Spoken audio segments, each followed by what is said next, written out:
Hey guys, welcome back to the MJ Gooner podcast right here for the MJ Gooner Talk. Of course, there are a lot of stuff to talk about in this episode or video, podcast, whatever you guys want to call it. I was thinking about trying to wrap everything up or trying to do a big review for the past few days. Of course, in the tomorrow's video, United game will be will be played in 9 hours pretty much. So the next, of course, post-match review will be out hopefully in 12 hours. Within 12 hours, I can probably get it done. But I have to separate these two podcasts because, again, I don't want to overwhelm myself. Certainly, I don't want to make myself feel tired, when I talk about everything all at once. If you guys have been, with the channel or for the podcast for a while, I used to do like 45-minute podcasts, which I thought it was a little bit too long for me. And, at one point, I just kind of gone crazy at one point. Just keep on talking, no water, nobody that I interact with, just kind of me sitting here talking about Arsenal by myself. And honestly, I can't really do that in the long term. So I cut down the video podcast into 25 minutes, around 25 minutes mark. So it makes me feel better in a lot of ways. So we have a lot to talk about in today's game. In today's episode. Of course, transfer deadline, which was passed 24 plus hours ago.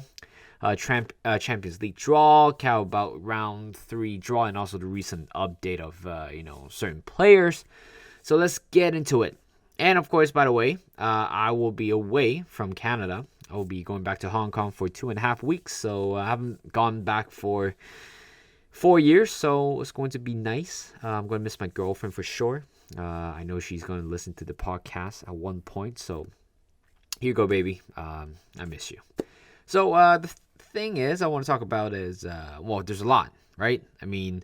Yes, so I'll be away, which means that I won't be bringing my mic there. So the mic quality, the audio quality might not be the best, and you guys might probably hear some ambient sound of, my family doing stuff in the living room. I'll be pretty much in my, bedroom in Hong Kong or, in my flat and talk about Arsenal, but I'm sure I might be making 2 podcasts, probably one of them something to do with the international break, any updates regarding to recent news, and also there's a game against Everton away from home on the 16th of September.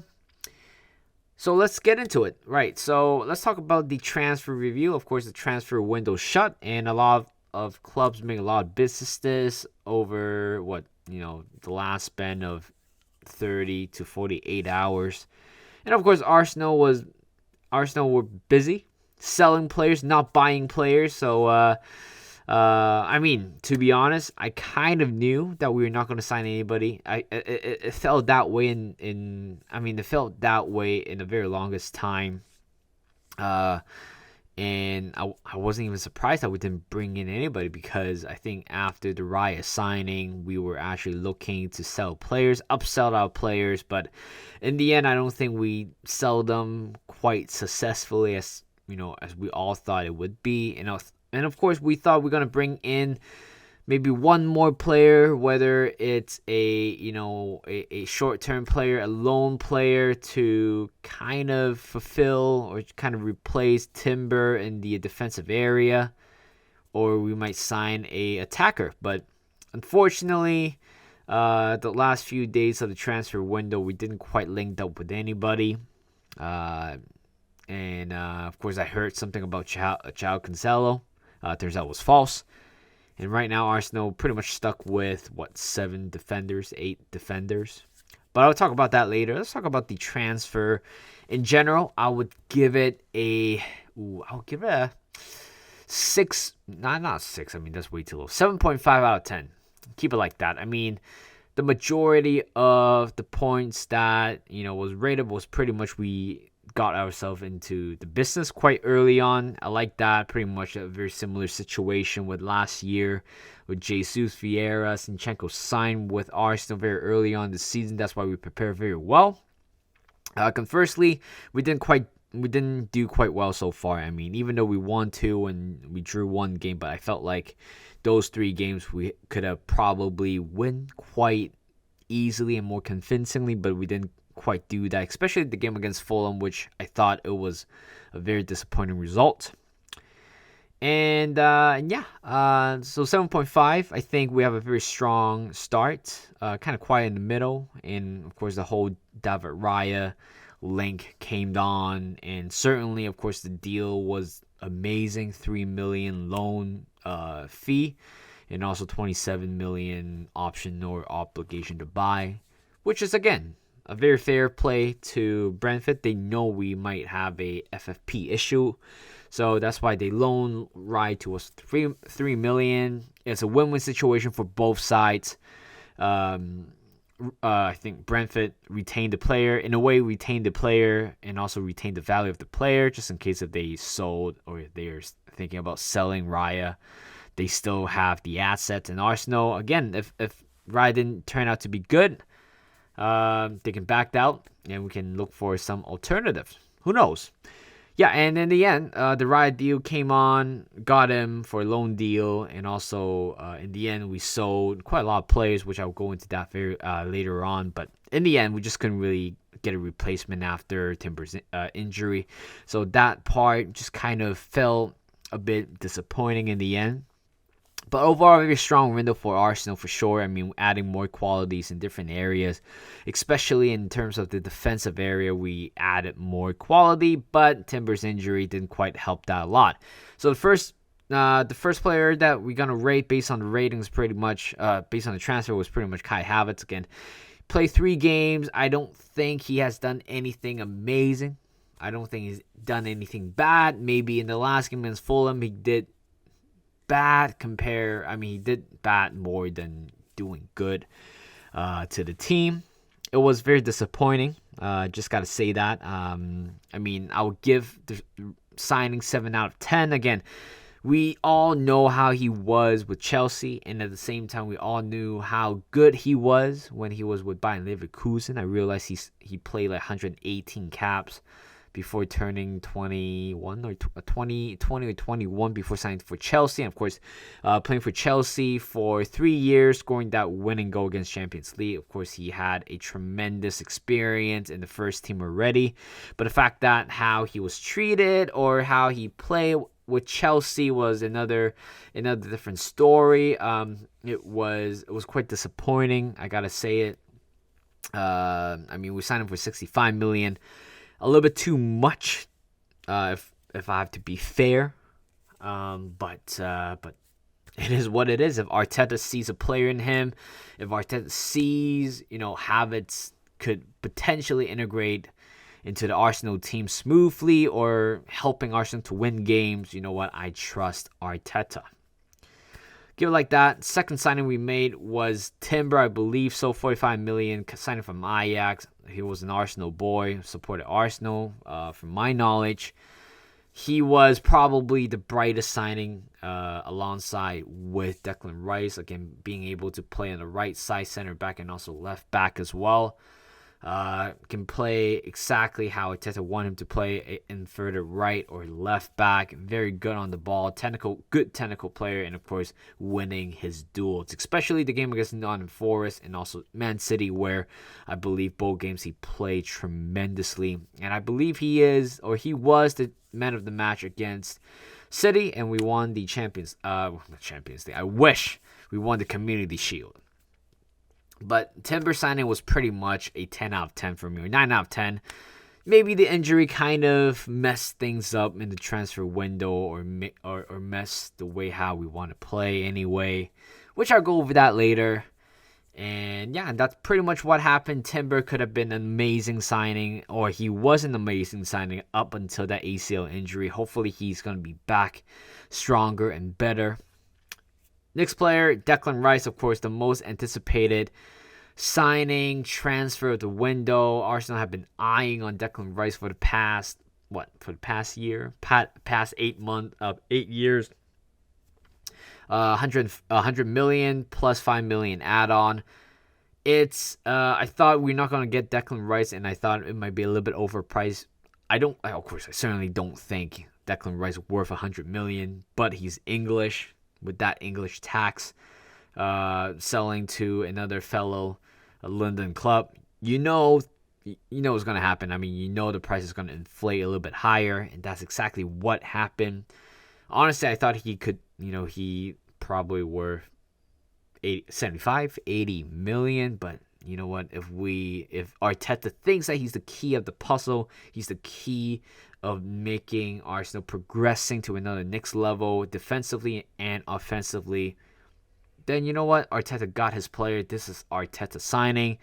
And so far, of course, Declan Rice, 10 out of 10. Of course, he hasn't had a assist or goal yet, but past 4 games he played for Arsenal has been very, very positive. The game against Crystal Palace, again, defensive masterclass from him. He was everywhere. Same as Fulham, I think he was the brightest player compared to everybody else. He looks like a proper player. And I just can't wait to see what he can offer more. He's only 24-year-old, a captain material, a starting player for Gareth Southgate and the England squad. So, I mean, we're pretty much getting a proper player. Next signings, pretty much Raya said the same thing. A very good player. Is it a backup player? I don't know. Is it a potential number 1 player or number 1 goalkeeper? I don't know, but he's there to provide competition. Provide competition for Ramsdale. Again, Ramsdale got a little bit too comfortable at one point, so adding another top-class the Spanish international goalkeeper certainly is going to help Arsenal solve the goalkeeping, area for the next year or two, but I know it's not going to sustain very well in the future unless, either Ramsdale or Raya are okay to be number 2 goalkeeper, but I doubt it because both of them were amazing goalkeeper. Good player, a good goalkeeper. That's why that signing is certainly a 8 out of 10. Might not be necessary, but certainly to the point where Arteta thinks that there is a competition to push Ramsdale or Raya into the next level, so be it. So be my guest. I am all for competition. I'm all for putting the best player on the pitch. And, of course, that's pretty much all the players that we signed. Let's talk about the departure. First player that departed was, I believe, Pablo Marie. It was more of a, clause was made or obligation. Probably one of the clauses were met. That's why there's an obligation to buy 7 million, I believe so, 7 million euros.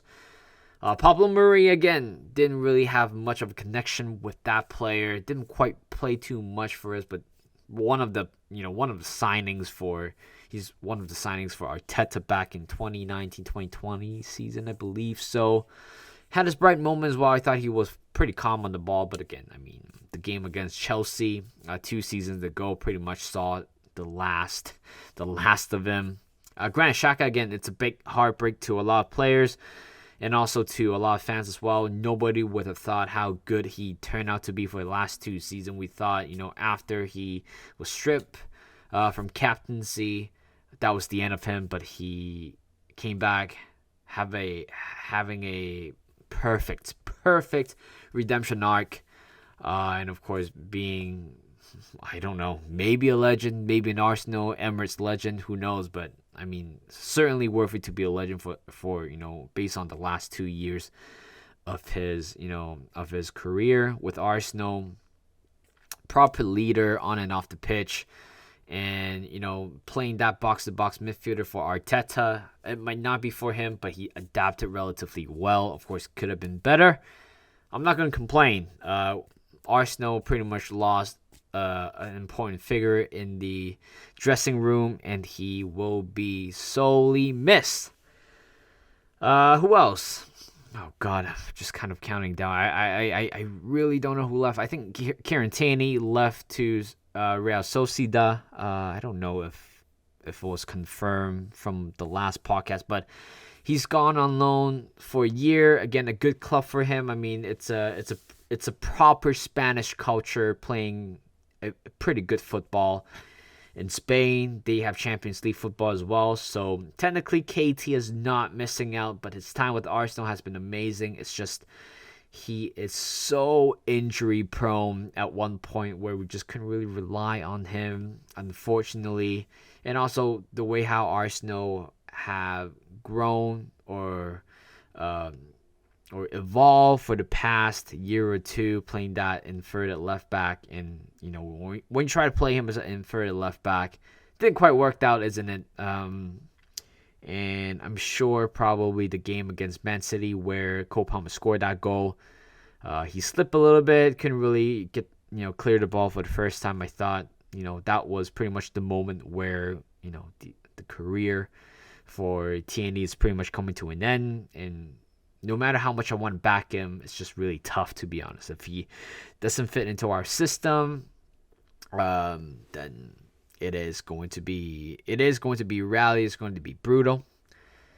But again, I don't agree. In a way, I still don't agree letting him go right now. Timber's injured. We have 6, 7 defenders right now in the Arsenal squad. That is why, because of Timber's injury, we're playing 3 at the back. So tomorrow against United, if we play 3 at the back, I'm not going to be surprised, because if you play the proper back four, Zinchenko, Gabriel Saliba, Ben White, you leave Tomiyasu,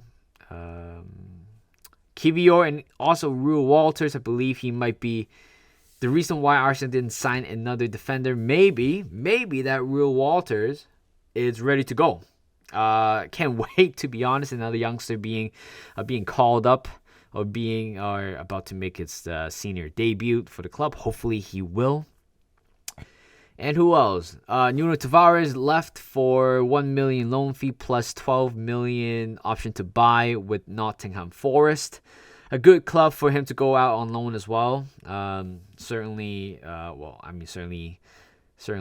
they played pretty good football today. They beat Chelsea, so that's all that matters. Carrying that Arsenal tradition of beating Chelsea at the Bridge. But it's funny because there are rumors going around where Nottingham Forest offered 20 plus, 25 plus permanent deal fee to Arsenal, but that collapsed and turns out it was a loan deal. I'm not quite sure how accurate that source was, but you know what? At least we getting players out. Nuno Tavares was one of them, and later on, Matt Turner making that move. It was because of his departure, leading to the signing of David Raya. Matt Turner, I thought he was a good backup player, good shot stopper, but when the money comes back, it's right. I believe it was 10 million. We made 3 million profit out of him. Could have been higher, to be honest. I thought he could be maybe 12 to 15 million, that type of caliber of player. But you know what? We sold him for a profit. Certainly, he wanted to play. 28-year-old. He still want to represent the States, the United States of America, in the next World Cup. Certainly, he has to play. But I'm very happy that he got the move. Certainly, he's a good lad based on how he is. Austin Trusty, I don't know anything about that guy, but he came on a few times for Arsenal. I thought in the preseason, he looks pretty good. Not bad, to be honest, but we all know he's not. He didn't have a future for Arsenal, but selling him for 5 million, I believe, so to Sheffield United, making a double of a profit. Again, it's a dub for us, but could have been a little bit higher based on how good he was with Birmingham. And who else have left? Alex Runerson. We don't talk about this guy. Going to Cardiff 1 year. I believe his contract coming to an end by the end of this year. Arsenal have no interest of extending him at all, which is fine. And later on, Okonkwo going to West Ham United. After Ben Foster retiring over the last weekend, it makes sense why Okonkwo goes there. I thought he was going to get sold, but you know what? It's good for him to have some game time. And Sambi Lokonga, no matter how much I have defended him over the last year or so, we all know Sambi does not have a future for Arsenal. He has good potential, but certainly the way how we play, certainly it's not going to happen, unfortunately. So I think he'll be going out a 1 year loan for Luton. But I'm sure Luton's going to go down. But I'm sure at the same time, Sammy's going to start every game for Luton Town. Hopefully help them to stay up, but I doubt it's going to happen. But the purpose of that loan move was pretty much to sustain his value. Hopefully, he's gonna have a good career there, a good 1 year season for Luton Town, and bulked up that price tag of him. Hopefully that's going to be the case and sell him for profit, because I don't see him playing for Arsenal ever again, no matter how much I like them or try to like them. Marquinhos left to, I believe, somewhere in France. I think it was Olympiacos, something like that. One of the French clubs. I thought he was going to provide some sort of coverage for Bukayo Saka for the first half of the season, but if Arteta thinks that Saka can, play every single minute on the right side this season, or even the first half of the season, so be it. Marquinhos, good loan move for him. This is going to be a big one. Rob Holding has left the Crystal Palace for $1 million plus 3 add-on. Not a good value, to be honest. I mean, at this point, we just kind of petty those players and sell them for whatever it is. Certainly, it is going to be a profit, but I think Rob Holding has to be worth at least 9 or 10 million. I mean, how can other clubs put in their, another English club, or putting another offer to another English club for a mediocre player for 10 million? I don't know how that worked, but Rob Holding certainly has left for that 1 million. Of course, we made a profit in the end if certain clauses were made, but it is what it is. I mean, Rob Holding has to play. That interview he did with Timsey was a very good, interview. It shows how great of a person, top lad for Arsenal. The whole Kivior story that he had was amazing, and certainly he's a very good guy off the pitch. Certainly one of the main guys in the dressing room. But after 7 years in service for Arsenal, I mean, finally come to an end. I mean, he doesn't quite fit Arsenal Arteta vision, but it is what it is. And we could have probably sold him to Newcastle a few years ago for at least 10+ million. But in the end, if he needs to play, he needs to go out and play. So be it. As long as the player's happy, both sides are happy. I'm gonna miss Rob Holding. Honestly, I mean, I still think the best game he had with Arsenal was his first season FA Cup final against Chelsea, playing with Mertesacker. First game for him in a while back then, and of course Monreal playing as a left center back, playing 5 at the back that day. And Rob Holding was bodying Diego Costa. I remember that game very, very much. I think I watched that game. But yeah, Rob Holding will be missed, and that's pretty much the transfer side of things. Not too shabby, but could have done a little bit better towards the end, but it is okay. I mean, right now, we got to talk about the next topic because it's 23 minutes in. I'll try to wrap it up within 7 minutes, hopefully. Champions League draw. We are in Group B. Feels like a Europa League group draw, isn't it? Sevilla was in, Europa League last season. PSV, we play against them in the group stage as well, and somehow we play against them again. But the good thing is this time they don't have Xavi Simon and also Cody Gakpo. So hopefully we're able to win both legs, to be honest. And later on we have Lens as well, the French side. So a very Europa League vibe out of that group. But I'm pretty confident Arsenal can, top that group up. Of course, we're in part 2. Bayern was in part 1. We know that Bayern were written all over the group stage with Arsenal. Thank God we dodged a bullet because United will be facing Bayern Munich in the Champions League for Group A. It's just really, really funny, to be honest. I think there's one group. I think it was PSG, Newcastle, AC Milan, and Barcelona. They're all in one group. Newcastle, it's pretty much in turmoil right now, losing to Brighton 3-1. I don't think they would get out of that alive, to be honest. But the schedule for Champions League is out. I believe the first game will be against PSV at home on the 20th, but unfortunately I'll be on a flight. I'll be on a flight that day, so I might miss that game. I might miss the the first Champions League game in 7 years.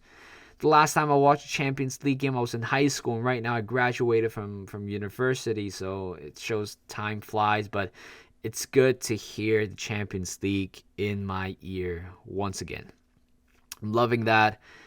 I'm sure Arsenal might top that group up quite comfortably. Hopefully, later on, round 3 of Carabao Cup, it's drawn.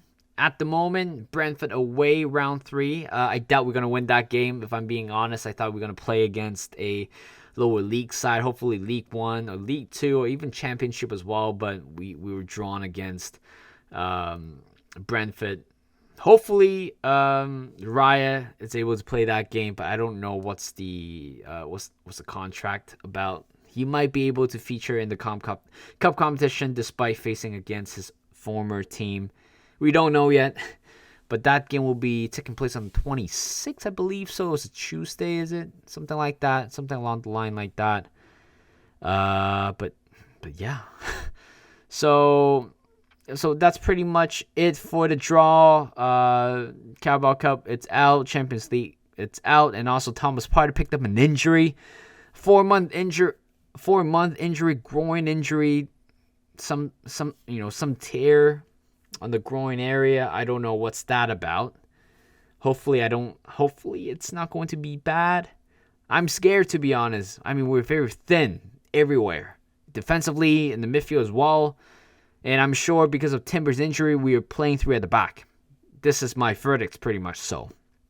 And you can play Zinchenko as an inverted left back and kind of switch in the middle. I'm sure that's might be how we're going to play. I honestly don't know how Arteta's going to, shape up the whole Arsenal defense in the next few days or the next few months. But if it was true that Thomas Partey is out for 4 months, then we're pretty much done for the season. I don't think we might be able to make top 4, but we're not going to win the league for sure if Thomas Partey is out.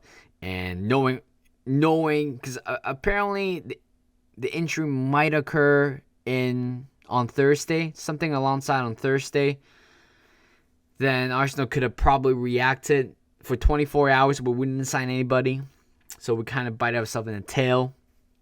I don't like that approach. If Arsenal knew that we are quite short in players, I think we should probably go on and sign a loan player or somebody to fill in that role, because right now it looks like we're pretty thin. We clear all the dead woods. I mean, we still have Nicolas Pepe and also Cedric in the team. It is going to be nice. I mean, Saudi Arabia window is still open. Hopefully they take two of our players and give them a sizable fee so we can move on from them ever again. And yeah, hopefully Thomas Partey, I mean, even if he picked up an injury, hopefully it's going to be a couple weeks, but certainly not like a tear to the point where it is going to keep them out for 3-4 months. Fingers crossed. Certainly, Arsenal fans do not want to hear that. We have a thin squad already. Losing Timber, Partey at the start of the season, and we're not even into the international break yet. So fingers crossed. Hopefully Thomas Partey will be fine. Turns out it was just a rumor. Turns out it was just false, because I still bet Arsenal to end up second place. So thank you guys for listening. The next video will be out. The next episode will be out shortly, within 12 hours. Hopefully Arsenal beat United, but I don't know. Currently United might be, I don't know. I don't want to jinx anything, but I feel like United might win. I feel bad saying that, but that's my general feeling. So thank you guys for listening. Do all the good stuff to the channel, and I'll see you guys in a bit.